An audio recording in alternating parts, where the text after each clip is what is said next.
Hi, I'm Lisa and I blog and vlog at Hollybobbs. I have been invited by Tots 100 to join in their series called Meet the Vlogger and share a little bit about me. So I'm Lisa, I live in Manchester and I have been vlogging for about 18 months. I have been blogging for over 4 years now and it just was a natural progression for me to go from blogging to YouTube. I'd seen a lot in the blogging world that YouTube was going to be the next best thing and everybody should be getting on board with it. So I thought I would have a go. At first I didn't really film a lot of videos and I probably didn't do them very regularly, maybe once a month. But gradually I got more and more into it and really enjoyed it, and now I upload twice a week on my YouTube channel and I love it. So the equipment I use to vlog, I generally use and mostly use my iPhone. It's an iPhone 5, it's a 32 gig so it holds lots of videos on it. And I find this is just the easiest thing when I'm out and about, especially when you've got children and you can't set up a camera, you don't really have time to catch those moments. The iPhone is perfect for that. So I use a lot of that for my vlogs and my holiday footage and things like that. Alternatively, I also have a bridge camera, which is a Canon SX510, and I use that mainly in the house when I'm doing vlogs like this, or where I'm doing hauls or reviews and I'm sitting in front of a camera talking to it. I get really great quality from the Canon. Tripods. I have two tripods. One is a Gorilla tripod, which is brilliant for taking about with you and setting it up if you're in a really awkward place. It's got flexible legs on it, so you can like hook it to the back of a chair or you can move it about so it balances on an uneven surface. And it's also got a piece on the top that helps you tilt the camera forwards and backwards so you can get the angle just right. For filming moving footage or the children running about, I use a tripod for my camera, which is a tall stationary tripod that I can just set up and we can sit in front of and get the action without it being too shaky. I also have a light that I use, which is a daylight bulb rather than a yellow bulb, so it looks more natural. And I also have a reflector that sits inside and then that stands on a tripod, and that shines on me so that I don't look too dark, or it makes you look a lot more professional when you're filming videos, and I like using that a lot. And for my editing, I have a MacBook Pro, so I use iMovie, which is free to use. It's similar to Windows Movie Maker, but it's for the Mac, and it does everything that I need it to do. I don't feel the need to spend a lot of money on professional software. So I use that. Locations. I don't really have set locations and I don't go out and about specifically to a location to film a vlog.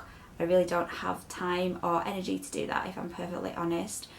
If we're going out for the day, then great, I've got a great location that I can film in, but generally we just stay around the home and the garden when we're doing videos. So if I'm doing, say, a lookbook for the children, we'll go in the garden, or if it's raining we'll do it in the bedroom, my bedroom, because that's got the best lighting. If I'm doing a video myself like this talking to a camera, I'll do it in my front room where I've got some great light, or again I'll do it in my bedroom. I vlog about topics surrounding myself and my children and our lives, so I cover things like parenting, various parenting topics that I come across, style, particularly children's style. I do a little bit of interiors, I do haul videos, and I do days out and holidays and things like that. I don't really have a specific niche that I cover, I just generally vlog about what interests me or what I want to talk about at the time. So it can be quite a varied range really. My most successful vlogs are definitely the review vlogs that I do. I've done the VTech Innovative Puppy and that's been really popular. I've also done a Tefal juicer review or a couple of Casato reviews, and they're generally the most popular, they get the most views. So, preparing to record a vlog. If I'm doing a vlog like this where I'm going to be sat on camera, I will try and look presentable, so I'll do my makeup, try and do my hair, maybe wear a nice top, put some jewellery on so that I don't look too much of a mess. I think especially if you want to encourage viewers to your channel, you do want to look presentable, you don't want to look like you've just dragged yourself through a hedge, otherwise you're not really going to appeal to people. So I watch quite a lot of vloggers. I have a link up on a Friday on my blog called Your YouTube, and I have quite a lot of different vloggers linking up there, and it's great for finding new channels and different topics to watch. So it's really hard to narrow it down to just a few. I think I would have to say Charlotte from Right Like No One's Watching. She's just such a likeable person. She's really easy to watch and I really enjoy her videos. Shan from Helpful Mum, she's really good at editing. She's got quite a lot of editing experience, so her videos are really interesting to watch. She shares some great topics and I find them really informative. And also Kirsty and Stuart from Family Adventure, or they are Family on a Bike on Twitter. They do some amazing videos. They travel all over the world. Stuart's a fantastic editor and their footage is amazing, so I definitely recommend giving them a watch. So what I would like to be better at is both filming and editing. I think I've done the best I can being self-taught. I would maybe like to take a couple of classes just to brush up on some things. When I'm filming, just things like doing cutaways and making your video look more professional, and what kind of shots you need to use and things like that I'd like to improve. And with my editing, I use iMovie, and I would say I'm reasonably good at using it, but there are some features that just, when I try, just don't seem to work. And I watch other people's videos and think, oh, I wish I could make my video look like that, but when I try it just doesn't look right, so I definitely am trying to work on that and improve my editing as well to make my videos run more smoothly and look more professional. My tips and tricks for vlogging.